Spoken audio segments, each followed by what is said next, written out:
pagi Pak Ari. Selamat pagi Bu Dina. Mohon maaf mengganggu waktunya lagi nih. Silakan Bu Dina. Baik, ada beberapa yang saya ingin.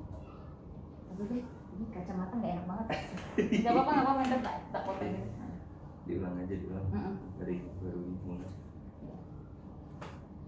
Baik, selamat pagi Pak Ari. Selamat pagi Bu Dina. Mohon maaf mengganggu waktunya lagi nih. Silakan Bu. Baik, ada beberapa yang ingin saya tanyakan tetap mengenai pembelajaran dan permasalahan yang ada di sekolahan ya Pak ya. Iya.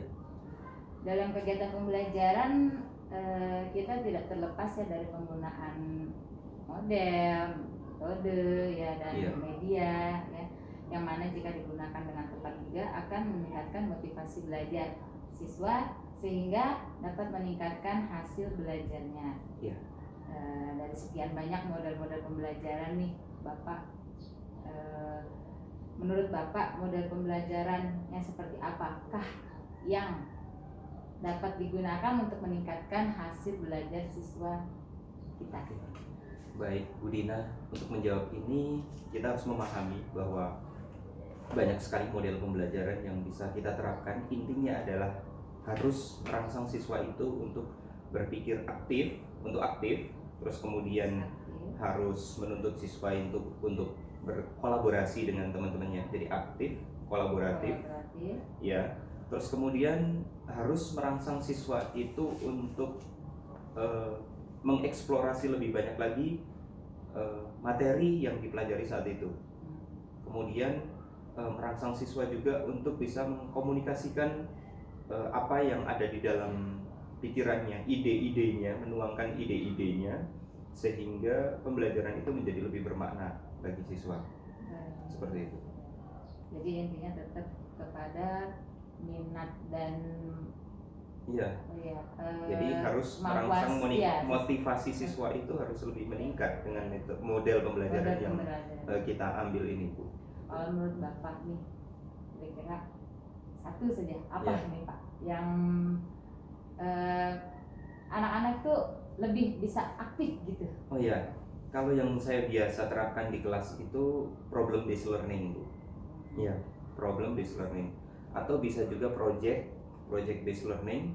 Nah ini mau tidak mau mereka harus bekerja dalam kelompok, dan masing-masing itu ketika kita mengamati anak, kita akan tahu di situ ada anak-anak yang gaya belajarnya tipe A, tipe B, tipe C, dan di situ kita melihat anak-anak ini ada yang memang bisa terlihat ini di sini bisa memimpin, terus kemudian ada anak yang bisa menuangkan idenya, ada anak yang belajar berbicara di situ, menyiapkan diri untuk presentasi dan seterusnya, dan itu kita gilir seperti itu, sehingga semua anak dituntut untuk aktif gitu. Aktif dan bergerak terus mengeluarkan semua apa yang mereka pahami wawasannya. Baik Bapak, kira-kira nih saat kita menerapkan model pembelajaran tersebut Pak di kelas, ada tidak kendala atau kelebihan atau kekurangan menurut Bapak ya dari sisi penerapannya? Iya, kalau kendala itu mungkin jika kita belum terbiasa untuk menggunakan model ini kendalanya sangat banyak, karena tuntutannya kalau awalnya kita menggunakan model konvensional terus kemudian kita beralih ke problem based learning di awal kali, pasti anak itu saya mau ngapain ya? Diskusi itu tidak berjalan gitu Bu. Diskusi tidak berjalan itu di awal gitu. Jadi kesulitannya hanya pada di awal saja, terus kemudian kita harus lebih banyak memberikan stimulus supaya anak ini berpikir bisa lebih terarah sesuai dengan materi yang ingin kita sampaikan gitu. Dan ya itu tadi Bu, kita harus lebih banyak untuk menuntun kalau di awal gitu ya Bu ya. Benar-benar gitu. Sebagai fasilitator yang untuk meningkatkan motivasi dia ya Pak ya, karena kan pada dasarnya anak-anak harus beritahu harus seperti apa, harus diarahkan untuk di awal kali gitu. Oke. Terima kasih Bapak. Kemudian ya Pak ya, kan selain dengan model pembelajaran atau metode pembelajaran yang harus bervariasi dan inovatif, Ya, kita juga kan biasanya menggunakan media pembelajaran ya. betul. Media pembelajaran sekarang ini kan sudah banyak yang berbasis teknologi gitu, Iya. seperti LCD, komputer, yang mana kan itu sering ya kita gunakan gitu. Iya. Nah, menurut Bapak nih, media pembelajaran seperti apakah yang berbasis teknologi ini yang dapat gitu meningkatkan antusias siswa dalam proses pembelajaran di kelas? Iya.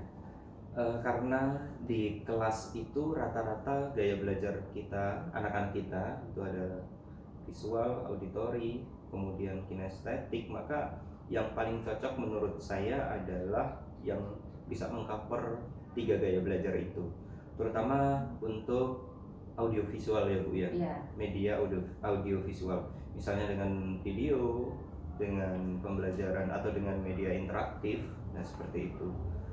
Dan itu sudah banyak sekarang itu platform yang bisa kita gunakan untuk memfasilitasi anak dengan 3 tipe gaya belajar itu gitu. Karena sekarang semakin canggih ya Pak, banyak Iya. aplikasi-aplikasi untuk pembelajaran anak-anak. Iya, betul, Game-game betul. yang Bapak sebutkan kemarin Iya, ya. iya. Ya. Jadi intinya tetap harus gurunya juga harus terus Kita harus mau belajar iya, gitu. Kita harus update informasi, update teknologi dan seterusnya. Karena kita jangan sampai kita berhenti belajar. Oke.